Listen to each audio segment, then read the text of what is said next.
زندہ ہے صحافی زندہ ہے، یہ وہ نعرہ ہے جو کہ ہمیشہ ہر وقت ہر جگہ سننے کو ملتا ہے، بالخصوص پریس کلبوں اور یونین آف جرنلسٹ، چاہے وہ پی ایف یو ہو، چاہے کراچی یونین آف جرنلسٹ ہو، ملتان یونین آف جرنلسٹ، ہر جگہ زندہ ہے صحافی زندہ ہے کے نعرے نہ صرف لگتے ہیں بلکہ نغمے بھی گونجتے ہیں۔ لیکن کیا آج بھی وہ صحافی جن کے حوالے سے نعرے لگائیں وہ زندہ ہیں؟ اس حوالے سے میں آج بات کروں گا، صحافت کیا ہوتی تھی، ماضی میں صحافی کیا ہوتا تھا، اور موجودہ صحافت جو کہ سوشل میڈیا تک محدود رہ گئی ہے وہ کس طرح چل رہی ہے، اس حوالے سے گفتگو کروں گا ملتان پریس کلب کے سابق جنرل سیکریٹری، اس کے علاوہ ملتان یونین آف جرنلسٹ کے صدر اور پی ایف یو کے ایک لیڈر عبدالقادر یوسفی صاحب جو کسی تعارف کے محتاج نہیں، ان سے بات کریں گے اور پوچھیں گے کہ ماضی میں صحافت کیا ہوتی تھی، اور ان کے دور میں انہوں نے کئی بار لوگوں کے لیے اتنی جنگ لڑی، صحافیوں کے لیے اتنی جنگ لڑی، عوام کے اگر مسائل حل ہوئے تو باقاعدہ طور پر ان صحافیوں کے لیے جن کے پیچھے گورنمنٹ، خاص طور پہ ڈکٹیٹر گورنمنٹ پیچھے پڑی ہوتی تھی، انہوں نے ان کا باقاعدہ محاسبہ کیا اور ان صحافیوں کی مدد کروائی۔ تو بات کریں گے جناب عبدالقادر یوسفی صاحب سے۔ السلام سر، خیریت سے ہیں سر؟ سر ماشاءاللہ آپ کا نام کسی تعارف کا محتاج نہیں، ہم جیسے لوگوں کو تعارف آپ کا کیا کرنا ہے۔ میں آپ سے سوال یہ کرنا چاہ رہا ہوں سر کہ آپ ماشاءاللہ آپ نے بڑا ٹریڈ یونین کی سیاست کی، صحافیوں کی سیاست کی، آپ ماضی کی جو صحافت تھی، آپ 31 سال اپنے نوائے وقت میں گزارے، ریٹائر ہوئے، آپ یہ بتائیں کہ ماضی کی صحافت کیا تھی، ماضی کا صحافی کیا ہوتا تھا، اور اب کا صحافی کیا ہے اور اب کی صحافت کیا ہے؟ ماضی کی جہاں تک صحافت کا تعلق ہے تو اس وقت صحافت کو عبادت اور مشن سمجھا جاتا تھا، اس کے بعد یہ صنعت بن گئی اور اب جو صحافت ہے وہ تجارت ہو گئی ہے۔ اب اس میں صحافت اس میں سے نکال دیا گیا ہے، اب وہ صرف تجارت ہے۔ پہلے دیکھا یہ جاتا تھا کہ اس کی ریپوٹیشن کیا ہے، ان کی قابلیت کیا ہے، وہ کس کیلیبر کے ہیں، تو انہیں بٹھایا جاتا تھا سیٹ پر۔ اب جو بدنصیبی سے کہہ لیں ہماری کہ پہلے قابلیت دیکھی جاتی تھی تو وہ ریزیڈنٹ ایڈیٹر بنتے تھے، اب ریزیڈنٹ ایڈیٹر تو اب ہوتے نہیں ہیں، نام انہیں ریزیڈنٹ ایڈیٹر دیتے ہیں لیکن وہ ہوتے بزنس مینیجر ہیں۔ اب یہ سب بزنس سب سے زیادہ کون دے گا، تو وہ انہیں بٹھا دیا گیا ہے۔ جب وہاں ایسے لوگ بیٹھیں گے تو پھر صحافت آپ اندازہ کر لیں گے پھر کیسی صحافت ہوگی۔ تو ماضی میں ایک ایک لفظ پر غور کر کے اسے اخبار میں لکھا جاتا تھا، اور اخبار گھروں میں جاتے تھے اور بچوں سے کہا جاتا تھا کہ اسے پڑھو۔ بچے اس سے اردو سیکھتے تھے، انگریزی سیکھتے تھے، اخبار سے سیکھتے تھے، اخبار پڑھ کے سیکھتے تھے، رسالے پڑھ کر سیکھتے تھے بچے۔ اب جو کچھ چھپتا ہے وہ گھر میں لے جانے کے قابل نہیں ہے۔ اب آپ اخبار کو گھر میں نہیں لے جا سکتے۔ اب اس میں جو کچھ چھپ رہا ہے وہ نہ مسائل ہیں عوام کے، نہ ملک سے کوئی لینا دینا ہے، پگڑیاں اچھالی جاتی ہیں، جھوٹی خبریں دی جاتی ہیں۔ پہلے تو ایک ایک لفظ کو دیکھا جاتا تھا، کسی کے بھی بارے میں ہو وہ دیکھا جاتا تھا کہ اس لفظ میں اس کی حیثیت کیا ہے، اس کے اثرات کیا پڑیں گے۔ ایک ایک لفظ کو دیکھا جاتا کہ میری خارجہ پالیسی پہ کیا اثر پڑے گا اس کی، میری داخلہ پالیسی پہ کیا اثر پڑے گا اس کی، میرے ملک پہ کیا اثر پڑے گا، تو اس لفظ کو دیکھا جاتا تھا۔ اب تو بدنصیبی ایسی ہے کہ جس کے دل میں جو چاہ آئے وہ نشر بھی ہو رہا ہے اور لکھا بھی جا رہا ہے، نہیں دیکھتے کہ اس میں میرے ملک پر اس پر کیا آئے گا، کیسے آئے گا۔ جیسے میں بتاتا ہوں کہ جیسے وہ بمبئی میں پکڑا گیا تھا، وہ ایک بمبئی حملے کا وہ قصاب، جی اجمل قصاب، ہاں تو وہ بغیر تحقیق کیے بغیر کچھ کیے اسے پاکستانی ثابت کر دیا تھا کہ جی یہ پاکستانی ہے، خانے وال کی طرف ادھر رہتا ہے، فلانا ہے، اپنے گلے میں خود ڈال لیا۔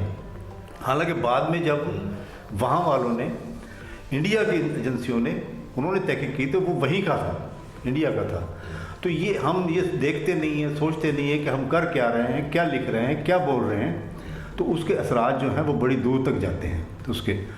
تو آج کی تو صحافت ہے یہ۔ اب اس صحافت کو کس طرح لایا جائے اس پر، تو یہ اب مشکل ہو گیا، اب ایسا ممکن نہیں رہا، کیونکہ یہ تجارت بن گئی ہے۔ اور بد نصیبی سے کہ جو ہمارے نشریاتی ادارے ہیں یا اخبارات ہیں، یہ ایسے لوگوں کو ان کے وہ ڈکلیریشن وغیرہ مل گئے ہیں یا دے دیے گئے ہیں جو خالصتاً صنعت کار ہے یا تاجر ہے، خالصتاً ان کا ادب سے یا صحافت سے کوئی لینا دینا نہیں ہے، تو ان کی سوچ بھی ویسی ہی ہے۔ تو اب جو ہمارے صحافی تھے، اس وقت صحافی کا اتنا احترام ہوتا تھا کہ اگر وہ کوئی صاحب ملنے بھی آتے تھے یا وہ کسی سے ملنے جاتے تھے تو انہیں بڑے ادب اور احترام کے ساتھ انہیں ریسیو کیا جاتا تھا، انہیں بٹھاتے تھے۔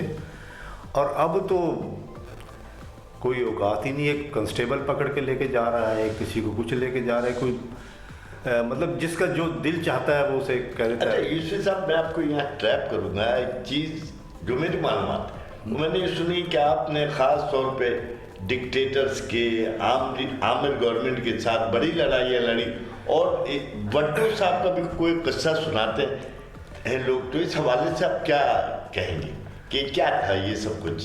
دیکھیں، جو تھا ضیاء الحق صاحب کا دور تھا، اس دور میں ایک ایک خبر کو دیکھا جاتا تھا، اور یہ پابندی لگا دی گئی تھی کہ جو خبر ہم اتاریں گے تو آپ جگہ خالی نہیں چھوڑیں گے، اور نہ ہم تو کینچی لگاتے تھے، آپ جگہ خالی نہیں چھوڑیں گے، وہاں خبر لگائیں گے آپ۔ تو یہ ایک بدنصیبی تھی ہماری، تو وہ سب اخبار جو ہے وہ ایک جیسے ہی تھے، کیونکہ خبر اس میں وہی چھپتی تھی جو سرکار چاہتی تھی۔ تو پھر آخر ہم نے تو اخبار کو تو بھرنا ہے کسی طریقے سے، تب دنیا لوگوں کو بھی بتانا ہے، عوام کو بھی بتانا ہے بھی کچھ کیا صورتحال ہے، کیسا ہے۔ تو ہم وہ کس طرح ڈھکی چھپی انداز میں، جیسے ہم نے کرائم پہلے وہ کسی صفحے پر ہوتا تھا، کیونکہ پھر ہم نے ایک صفحہ بنا دیا، ادھر سارے کرائم ہی کرائم، تو ایسا لگتا ہے جیسے ملک کے اندر سارے کرائم ہی ہو رہے ہیں، جرم ہی ہو رہے ہیں سارے کے سارے۔ تو وہ یہ اس لیے کہ پابندیوں کی وجہ سے وہ پابندیاں لگیں، تو ہم نے تو اخبار بھرنا ہے اپنا، تو پھر ہم نے بھی دیکھنا ہوتا ہے، عوام کو تو بتانا ہے کہ ملک کے اندر کیا ہو رہا ہے، تو کسی انداز میں تو بتانا ہوتا ہے۔ تو یہ ضیاء الحق کے دور میں ہمیں ان مسائل سے ایک اور باقی، جس وقت ذوالفقار علی بھٹو کو پھانسی ہوئی تو ہمیں یہ بہت پہلے 10 بجے ہی پتہ لگ گیا تھا، کیونکہ وہ سارا پولیس نے ہمارا دفتر جو ہے نوائے وقت سے وابستہ تھا، گھیرے میں لے لیا تھا، اور صبح تک ہمیں نکلنے نہیں دیا گیا دفتر سے۔ ہم صبح تک جب تک پھانسی ڈکلیئر نہیں بھیج نہیں دیا گیا، نہ اخبار نکلنے دیا نہ ہمیں نکلنے دیا، تو میں وہی انہوں نے بند رکھا۔ تو یہ سب صورتحال تھی۔ وہ آمریت تو پھر آمریت ہوتی ہے۔ تو ایک دفعہ مجھ سے وہ لکھا گیا، وہ پریس ریلیز تو وہیں ISPR سے آیا کرتے تھے، لکھا گیا پتہ نہیں ایسے کہ برمی فوج کے سربراہ جنرل ضیاء الحق، اب وہ بری کی جگہ برمی لکھا گیا۔ صبح ایک ظاہر ہے کہ فوج کے سپہ سالار تھے وہ، اور صدر پاکستان بھی تھے، ایک زلزلہ سا آ گیا، بھئی یہ کیا لکھ دیا تم نے؟ میں نے کہا اچھا جی یہ دیکھتے ہیں۔ وہ اتفاق سے وہ ایک ISPR کے ایک افسر بھی آئے ہوئے تھے، میں نے پوچھا جی آپ کو پتہ ہے ماشاء اللہ لگا ہوا ہے اور آپ نے یہ لکھا ہے، کتنی بڑی غلطی ہے یہ فلانی۔ میں نے کہا جی یہ ہو جاتی انسان ہے۔ ISPR کے پریس ریلیز کو جب دیکھا گیا تو اس میں بھی وہی لکھا ہوا ہے، زبردست۔ تو وہ اس طرح وہ جان ہماری وہاں سے بچی۔ تو اسی طرح پرویز مشرف کے دور آیا، اگرچہ میاں نواز شریف کی جو پالیسیز تھیں جس سے میں اتفاق نہیں کرتا تھا، لیکن مشرف صاحب جو ہے وہ غیر آئینی طریقے سے آئے تھے. تو میں انہیں نہ جب تک وہ رہے میں نے انہیں نہ سرخی میں کبھی صدر لکھا اور نہ کبھی جنرل لکھا. وہ اس لیے کہ میں یہ صدر غیر آئینی تھے اور جنرل کے عہدے سے منتخب وزیر اعظم نے انہیں برطرف کر دیا تھا. تو میں نے لکھا. لیکن ایز اے مین انسان کے حوالے سے پرویز مشرف اچھے آدمی تھے, ایز اے مین بہت اچھے تھے, لیکن ان کا جو ایکٹ تھا نا وہ قابل قبول نہیں تھا. تو وہ اس لیے میں نے انہیں کبھی نہیں لکھا اس طرح. تو اس دور میں ایک ایسا ہوا تھا کہ ایک ہمارے یہاں بچہ ہوتا تھا, وہ چھوٹے اخبارات میں جیسے کہیں کہیں سے منسلک رہتا تھا کبھی کبھی, تو اسے اسٹیشن پہ پولیس نے پکڑ لیا بغیر ٹکٹ, اس قسم کا بہانہ بنا کے اسے پکڑ لیا.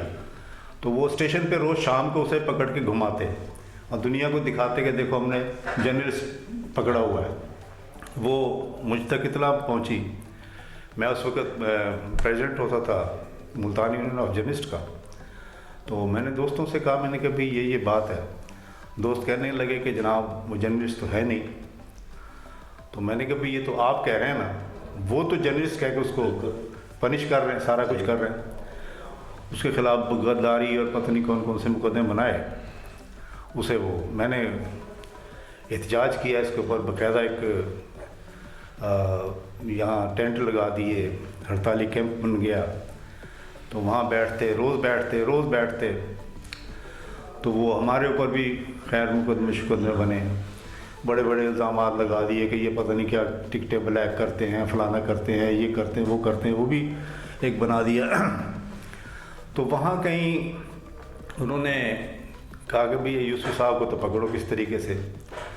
تو اسلام آباد میں وہ جتنے بھی ہمارے ملتان کے اس علاقے کے جرنلسٹ تھے انہیں بلایا گیا وہاں پر کہ جناب یوسف صاحب کے بارے میں بتاؤ. تو ان کی مہربانی ان دوستوں کی, انہوں نے کہا کہ جناب وہ چچا ہیں ہم سب کے, اور آپ زمین بھی کھود لیں گے تو ان کی کرپشن تو ہے نہیں, وہ تو پیدل آدمی ہیں. وہ نہ کبھی کسی سے ان کی لڑائی ہے, نہ کبھی وہ کسی سے کچھ لیتے ہیں, وہ درویش آدمی ہیں. تو آپ انہیں نہ. تو خیر وہ اس سے بعد آئے. لیکن پھر انہوں نے راشد قریشی صاحب کو بھیجا. اب میرا مطالبہ یہ تھا کہ آپ اس بچے کو رہا کریں. وہ آپ نے غلط پکڑا ہوا ہے, اسے رہا کریں, یہ میرا مطالبہ تھا صرف. تو یہ اسے چھوڑنے کے لیے تیار نہیں تھے, اسے جیل بھیج دیا گیا. اور راشد قریشی صاحب تو مجھ تک بھی ان کی دعوت آئی کہ جی آپ بیٹھیں گے, ان کے ساتھ کھانا وانا کھائیں گے. تو میں نے ان سے کہا, میں نے کہا جناب وہ بادشاہ ہیں, ہم تو رعایا ہیں, ابھی تو ہمیں شہری حقوق بھی نہیں ملے. تو وہ رعایا اچھی نہیں لگتی بادشاہوں کے سامنے بیٹھتے ہوئے. آپ کا شکریہ آپ نے بلایا, لیکن رعایا مناسب نہیں ہے کہ رعایا ساتھ بیٹھے. خیر معذرت کر لی, میں نہیں گئے. تو اسی طرح پھر وہ اسی دوران وہ پریس کلب کے الیکشن ہوئے. تو دوستوں نے کہا کہ جی یوسف صاحب آپ الیکشن لڑیں. میں نے کہا بھی میں تو نہیں لڑتا الیکشن, آپ بچے آپ لڑیں. وہ کہا نہیں, اس دفعہ تو آپ ہی لڑیں گے. تو وہ میرا بچہ اس وقت بیمار تھا, علیل تھا, وہ ہاسپٹلائز تھا. میں ادھر مصروف رہا, بہرحال کمپین میں نہیں کی میں نے. تو وہ الیکشن ہوئے. اب مجھے نہیں پتا تھا کہ اس حد تک بھی جا سکتے ہیں. وہ ساری انتظامیہ میرے خلاف کمپین پہ نکلی ہوئی تھی, ضلعی انتظامیہ, پوری ضلعی انتظامیہ. پتہ نہیں کہاں کہاں سے لوگ, وہ آفیسرز تھے, وہ جرنلسٹ کو بہکا رہے تھے, کچھ دھمکا رہے تھے, کچھ کر رہے تھے. اور انہیں پورا یقین ہو گیا کہ یوسف صاحب تو نہیں جیتتے. انہوں نے وہ کوئی شام کوئی 2-3 بجے انہوں نے رپورٹ بھی بھیج دی کہ جی یوسف صاحب ہار گئے, ان کے مد مقابل کینڈیڈیٹ جیت گئے. اب مجھے اس کا کوئی دکھ نہیں تھا, مجھے کہ میں نے کمپین بھی نہیں کی تھی, میں نے کسی سے ملا بھی نہیں تھا. لیکن جب شام کو فائنل رزلٹ اناؤنس ہوا تو اس میں جیت گیا اللہ کے فضل و کرم سے. تو وہ بڑی پریشانی ہوئی. تو پھر میرے نام سے ایک جعلی دعوت نامہ جاری کیا گیا کہ میں نے ایک ریلوے کے پتہ نہیں منسٹر ہوتے تھے, قاضی صاحب, کوئی جنرل ہوتے تھے وہ بھی, کہ جی میں نے انہیں بلایا. میں نے انوائٹ ہی نہیں کیا تھا, مجھے پتہ ہی نہیں تھا. تو میں نے کہا بھائی میں نے تو نہیں بلایا انہیں، اور جب میں بلاؤں گا تو ایسے تھوڑی بلاؤں گا، میں تو ایک عزت و احترام کے ساتھ، میں کوئی یہ تو نہیں کہ دعوت نامہ بھیج کے تو یہ تو نہیں، میں جو شخصیت ہے جسے میں پسند کرتا ہوں، جسے میں بلاؤں گا تو کسی ادب و احترام سے. خیر وہ کسی طریقے سے بہرحال وہ بہت بدل کے وہ ہو گیا، معاملہ آ گیا. وہ پریس کانفرنس میں وہ کچھ ان کے الفاظ ایسے نکلے تو وہ بدگمانی سی ہو گئی، آپس میں وہ کلیش سا بھی ہو گیا. تو خیر بچا ہوا، وہ چلے گئے. تو اس حوالے سے بہرحال بات چیت ہماری جاری رہی. وہ طے ہوا کہ جی وہ ہم اس بچے کو ضمانت پر، میں کہہ ضمانت نہیں، اس کو اب چھوڑیں، آپ رہا کریں. خیر اسے وہ کیس واپس لیا، رہا کیا. وہ جس صاحب سے ان کی وہ تھی، وہ پتہ نہیں ریلوے میں کوئی آئے تھے، کرنل صاحب تھے، کوئی ریٹائرڈ کرنل صاحب، تو انہیں بھی ٹرانسفر کیا گیا یہاں سے. اگرچہ فوری طور پر تو نہیں کیا گیا، لیکن اپنے وعدے کے مطابق 1 سال کے اندر انہیں ٹرانسفر کر دیا گیا. تو یہ اس وقت اس طرح کی سوچ ہے. بات یہ ہے کہ اس وقت کلبس جو ملک بھر میں پریس کلبس ہیں، اس کے علاوہ یونین آف جرنلسٹ صحافی تنظیمیں، تو ایک تو یہ دیکھنے میں آیا کہ صحافی تنظیموں کی تعداد میں بے پناہ اضافہ ہوا ہے، گروپس بن گئے، پریس کلبوں کی تعداد میں بے پناہ اضافہ ہوا. تو کیا یہ اس کے نقصانات صحافیوں پر نہیں آئیں گے؟ اس حوالے سے کچھ بتائیں آپ. دیکھیں، جہاں تک صحافی تنظیموں کا تعلق ہے تو اس میں سب سے پہلی جو دراڑ ہے وہ ضیاء الحق نے ڈالی. ٹھیک، انہوں نے ہم صحافیوں کو 2 حصوں میں، ایک مسلم اور ایک غیر مسلم تقسیم کر دیا گیا، اور ہمیں جو دوسرے تھے ان کے مخالف تھے انہیں کافر قرار دے دیا گیا کہ جی یہ تو پتہ نہیں دہریے ہیں کون ہیں. تو وہاں 2 حصوں میں ہم صحافیوں کو تقسیم کر دیا گیا. تو وہ جو تقسیم تھی وہ آج بھی برقرار ہے، اگرچہ بہت کوشش کی گئی کہ بھائی ہم نہ دائیں ہیں نہ بائیں ہیں، نہ ہم مسلم یا کہ کیا ہے کافر ہیں یا کیا ہیں، ہم سیدھے سے مسلمان ہیں، پاکستانی ہیں ہم، تو ہمیں ایک ہی ہونا چاہیے. بہت کوششیں کی ہم نے، لیکن اس میں بدقسمتی سے کامیاب نہیں ہو سکے ہم. اور یہی حال ہے. وہ اس لیے اب جو یہ تنظیمیں ہیں صحافیوں کی اور جو پریس کلب ہے، اس میں سیاست انوالو ہوگی، سیاسی پارٹیاں انوالو ہو گئی ہیں اس کے اندر. سیاستدان جو ہیں وہ انہیں فینانس کرتے ہیں، سب سیاستدان. تو یہ انہوں نے تقسیم کر رکھی ہے یہ، اور یہی سب کچھ. اب وکلاء میں چلے جائیں، وکلاء میں سیاسی جماعتوں کے ونگز بنے ہوئے ہیں، تو وکلاء کو اس طریقے سے تقسیم کر دیا گیا ہے. اور اسی طرح سے ہمارے یہاں صحافیوں میں اگرچہ ونگز تو نہیں بنے، لیکن ان کی سرپرستی وہ کرتے ہیں. تو اب جب کبھی پریس کلب کے الیکشن ہوں تو جو سیاستدان کسی کینڈیڈیٹ کے پیچھے ہوگا تو بے شمار سرمایہ اس میں لگاتے ہیں، پیسہ بانٹتے ہیں، سب کچھ کرتے ہیں. ایک پتہ نہیں کیا اس کو بنا دیا گیا ہے. تو اب نہ وہ پریس کلب رہے ہیں، پریس کلب میں بیٹھا کرتے تھے، ملک کی صورتحال پر گفتگو ہوتی تھی، کتابیں ہوتی تھی، کتابیں پڑھا کرتے تھے، آپس میں ڈسکس کیا کرتے تھے، لیڈ سپر لیڈ یہ وہ سارا کچھ جو اخبارات کے معاملات ہوتے تھے وہاں ڈسکس کیا کرتے تھے. اب وہاں نہیں ہوتا. صحیح. اب وہاں پتہ نہیں کیا ہوتا ہے، اس قسم کی کوئی بات ہی نہیں ہوتی کہ ملک کی حالات پر اس قسم کو. اچھا سر، صحافت کی ڈوبتی ناؤ یا ڈوبی ہوئی ناؤ کو اب کیسے نکالا جا سکتا ہے؟ اس حوالے سے کوئی تجویز ہو؟ دیکھیں، سب سے پہلے تو یہ ہے کہ جو ایک مشکل کام ہے، جیسے ہماری پی ایف یو جے کو اب تو کئی دھڑوں میں تقسیم کر دیا گیا. پی ایف یو جے کو 2013 میں ایک تھی پی ایف یو جے، اس کے الیکشن ہوئے تھے. تو اس الیکشن میں میں بھی تھا، تو میں بھی جیتا. اس الیکشن کے بعد، اس الیکشن ہی میں وہ صندوق اٹھا کے بھاگ گئے، وہ یہ ہو گیا، وہیں اس میں دراڑ پڑ گئی تھی. تو وہ جو تقسیم ہے وہ آج تک برقرار ہے. تو وہ ایک پی ایف یو جے اسلام آباد میں بنی ہوئی ہے، ایک پی ایف یو جے لاہور میں بنی ہوئی ہے. اب اس کو وہ اکٹھا نہیں ہونے دیتے. کسی کو مالکان کی سرپرستی حاصل ہے، یہ مالکان نے خود ان کو سرپرستی کرتے ہیں، اور پولیٹیکل پارٹی سرپرستی کرتی ہیں ان کی. تو وہ اب